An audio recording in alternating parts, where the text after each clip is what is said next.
মুহাম্মদ সাল্লাল্লাহু আলাইহি সাল্লাম বলছেন, আমার জীবনে বড় ভয়, আমার জীবনে তিনটি বড় ভয়। এক, আইম্মাতাম মুজিল্লিন, আমার উম্মতের আলেম ওলামারা ভ্রান্ত পথে চলবে, হুজুরি হবে ভ্রান্ত, এটা আমার ভয়। মাওলানা সাহেবই হবেন ভ্রান্ত, এটা আমার ভয়।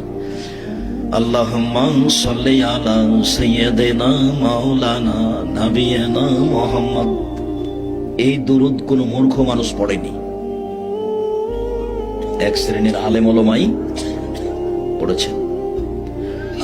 বালাগাল ওলা বিকামালিহি কাশাফাত দুজা বিজামালিহি হাসানাত জামিউ খিসালিহি সাল্লু আলাইহি ওয়া আলিহি, এই দুরূদ কোন মূর্খ মানুষ পড়েনি, এক শ্রেণীর আলেম মানুষই পড়েছে।